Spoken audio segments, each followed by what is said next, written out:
안녕하세요. 서울킨 성형외과 하승일 원장입니다. 코 수술에 대해서 궁금하신 점도 많고 두려움도 있고 상당히 좀 헷갈리실 텐데요. 이런 부분에 대해서 제가 오늘 자세히 좀 설명드리도록 하겠습니다. 얼굴이 짧고 동그라신 경우에는 아무래도 코 전체의 길이가 조금은 짧아도 됩니다. 그렇다고 이제 코가 이렇게 들릴 정도로 짧으신 건 아니고 우리가 허용하는 범위가 있거든요. 그런 각도 내에서 일반적인 것보다 조금 더 짧게 그렇게 해놓는 게 훨씬 더 좋고요. 얼굴이 동그랗고 그런 경우에는 코가 약간은 좀 짧은 게 훨씬 더 좀 젊고 매력적인 얼굴일 수 있겠습니다. 긴 유형인 경우는 아까 설명드렸듯이 그런 일반적인 각도에서 약간은 좀 긴 방향으로, 너무 또 길어지면은 나이가 들어 보이고 고집스러워 보이기 때문에 전체적으로는 코가 아주 길어지는 건 절대 안 되고요. 우리가 가지고 있는 각도에서 그 허용된 범위에서 조금 더 긴 방향 쪽에 가깝게 각도를 조절하는 게 훨씬 결과가 좋을 수 있습니다.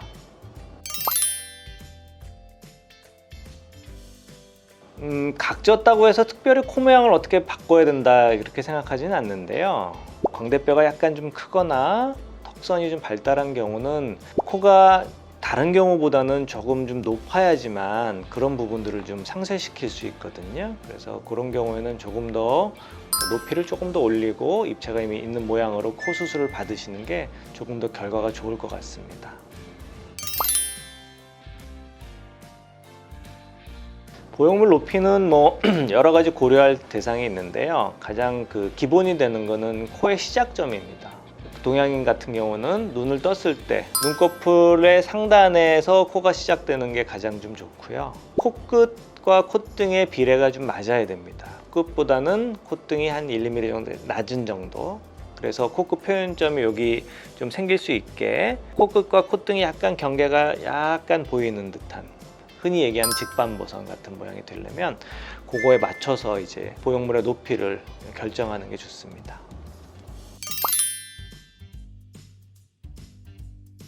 보형물의 넓이는 너무 얇게 되면은 우리가 무슨 흔히 얘기하는 분필 꽂아놓은 것처럼 코 모양이 된다고 표현하고, 또 너무 넓게 되면은 높기도 하고 넓게 되면 아바타 같은 모양이 되기도 쉽기 때문에 눈썹에서부터 코끝을 이렇게 이어지는 이 선이 잘 유지되는 정도의 넓이를 하시는 게 가장 좋습니다. 일반적인 경우 남자들이 조금 더 넓고 여자분들이 좀 더 좁고 이런 경향을 보인다고 할 수 있습니다. 보형물 소재나 이런 걸 결정하는 데는 특별한 이유는 없고요. 가장 흔하게 사용하고 그리고 카빙, 그러니까 모양을 다듬기가 쉬운 걸, 이런 걸 저희는 좀 선호하기 때문에 본원에서는 실리콘 보형물을 주로 사용하게 되고요. 간혹 콧등에다가 아주 얇게 이렇게 깔아주거나 이런 모양이 필요한 경우, 부분적인 경우, 이런 경우에는 고어텍스를 사용하기도 하지만 저희 병원에서는 가급적인 경우에는 실리콘을 사용해서 모양을 만들어 드리고 있습니다.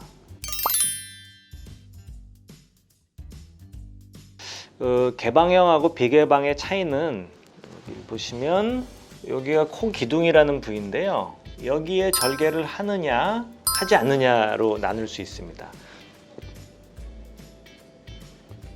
코 속에 보이지 않는 곳에 이렇게 절개하는 거는 개방형이든 비개방이든 똑같이 절개를 하거든요. 그래서 코 기둥 이 부분에 절개가 있느냐 없느냐를 가지고 결정하게 되고요. 비개방인 경우에는 안쪽으로만 수술하기 때문에 가장 큰 장점은 회복 기간이 좀 짧다는 겁니다. 겉에 흉이 보이지 않으니까 안쪽의 실밥은 보이지 않을 테니까 회복 기간이 좀 짧은 대신에 단점으로는 공간이 좁고 시야가 좁기 때문에 여러 가지 복합적인 문제를 해결하기가 좀 어렵다.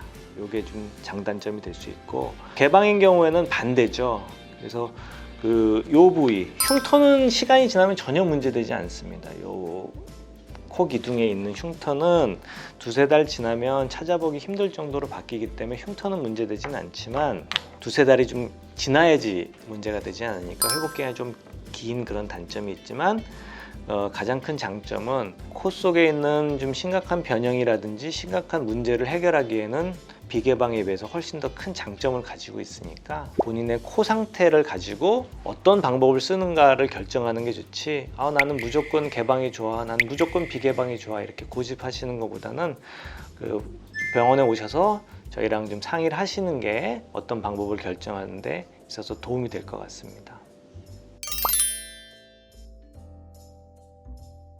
다른 수술도 마찬가지지만 코 수술 같은 경우에는 일단 경험이 좀 굉장히 중요합니다. 그래서 어느 정도 연륜이 되고 기존에 있던 환자분들을 많이 보셨던 선생님이 있는 병원으로 가시는 게 되게 중요하고요. 두 번째, 이제 상담 과정 중에서 여러 가지 수술 방법들이 있거든요. 다양한 수술 방법을 제시해 주는 병원, 이런 병원도 굉장히 좀 좋은 병원입니다.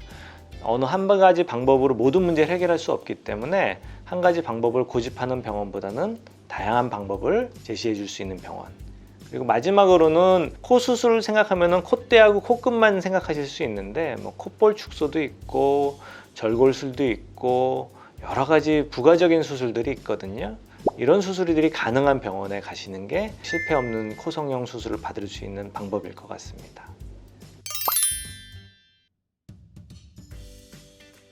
이거는 기본적으로 선택의 문제긴 하는데요. 자연스럽게 원하신다고 하더라도 터무니없이 낮게 하거나 아니면 높게 원하신다고 해서 터무니없이 높게 하지는 않습니다. 그래서 환자분들의 취향하고 의사들의 철학과 이게 맞아 떨어지는 게 중요한데, 제가 환자분들한테 항상 여쭤보는 게 있거든요.